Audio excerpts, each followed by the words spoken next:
Hi. Good day. Our topic for Science 10 Module 3 is entitled as Earthquake Epicenter.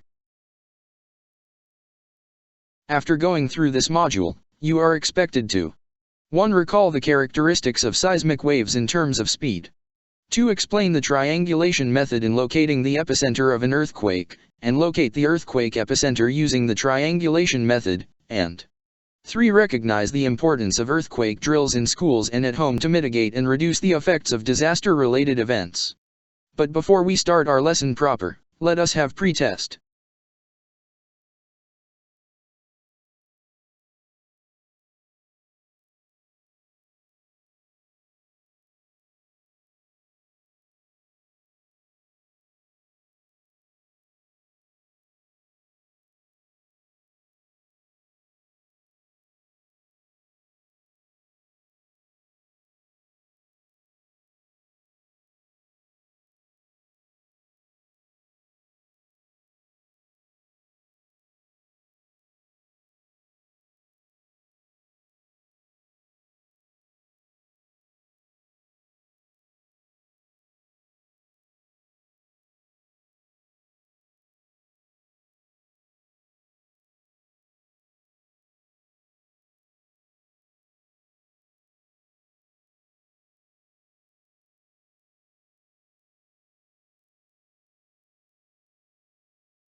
Let's answer recap.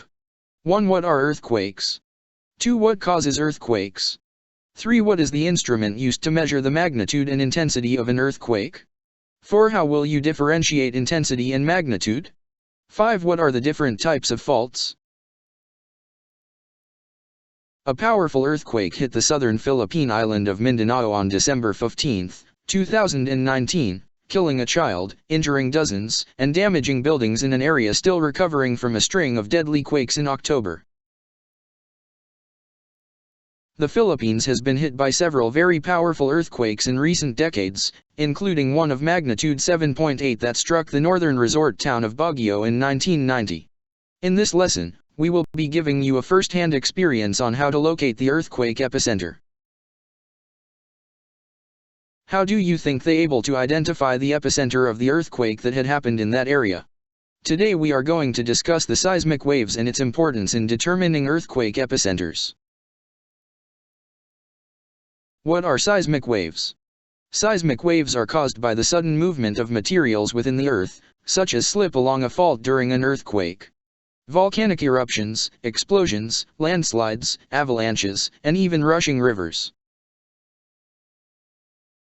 There are two main types of seismic waves, body waves and surface waves. Body waves are waves that can travel through the Earth's interior, while surface waves are waves that can travel through the surface of the Earth.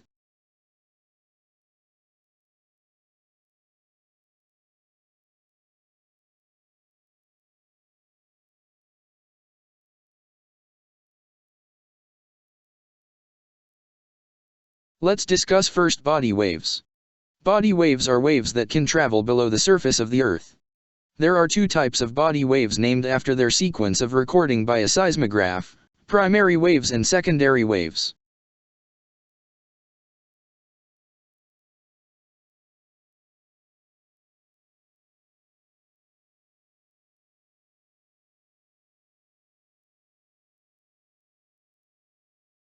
Primary waves or P waves are recorded first. The reason why it is called primary, by the seismograph, since it is the fastest among the seismic waves. It moves faster than the secondary or S wave. They are considered as compressional waves since they cause compression and dilation of the material that they are traveling through. P waves can travel through solid, liquid, and gas. They can travel as fast as 1.6 to 8 km per second or 1 to 5 miles per second in the crust. The ground shakes back and forth along the direction the P waves are propagating. Now, let's have S wave. S waves or secondary waves are the second wave to be recorded by the seismograph. It is also known as the transverse or shear waves. Secondary waves do not cause compression and dilation of materials that it travels through, rather a change in the material's shape. It is the reason why S-waves can travel only in solid materials. These waves can only penetrate solid materials, and so they can stop at the liquid layer of the Earth.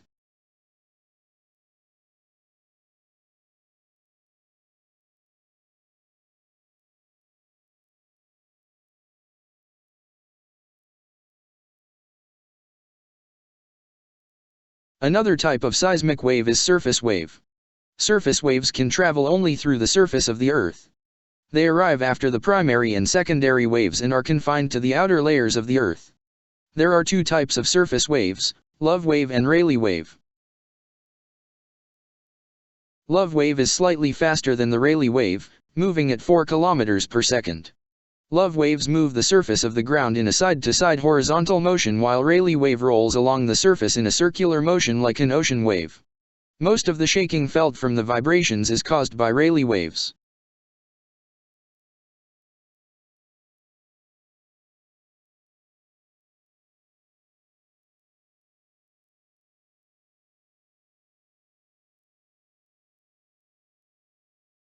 As you have learned in our previous lesson, earthquakes are vibration produced from a sudden release of energy. This sudden release of energy occurs as a result of volcanic eruptions, asteroid impacts, fault movements, movements of magma, and even bomb explosions. As a result, vibrations can begin both in and on the Earth's crust.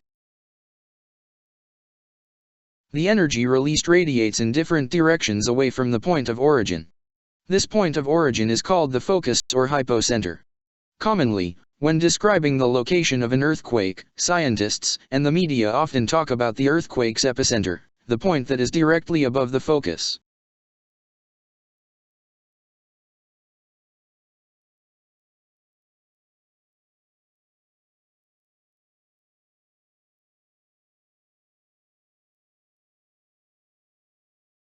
Let's talk about seismograph. Seismographs are instruments used to record the motion of the ground during an earthquake. They are installed in the ground throughout the world and operated as part of a seismographic network. The earliest seismoscope was invented by the Chinese philosopher Cheng Hung in AD 132. Earthquake energy can be recorded on a seismograph, producing a seismogram.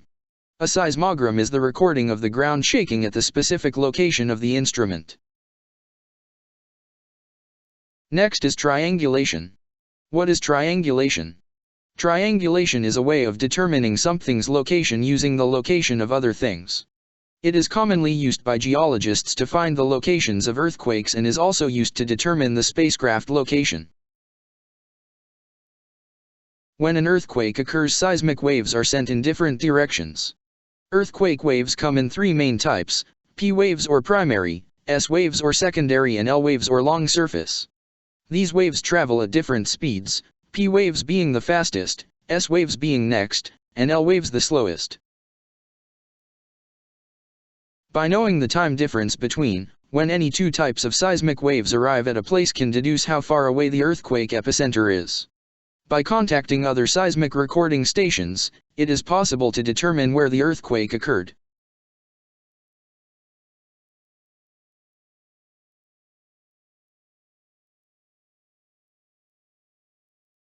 Now, let's have the steps in determining the location of the earthquake epicenter using triangulation method.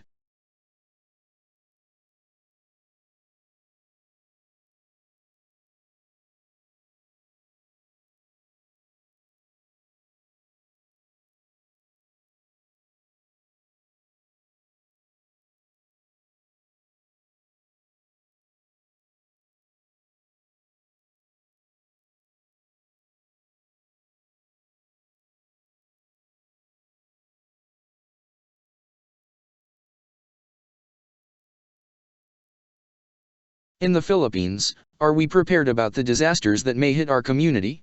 How do you say so? Is schools safety enough to withstand the disaster like an earthquake? Why it is a must to conduct earthquake drills in schools, offices, or even at home.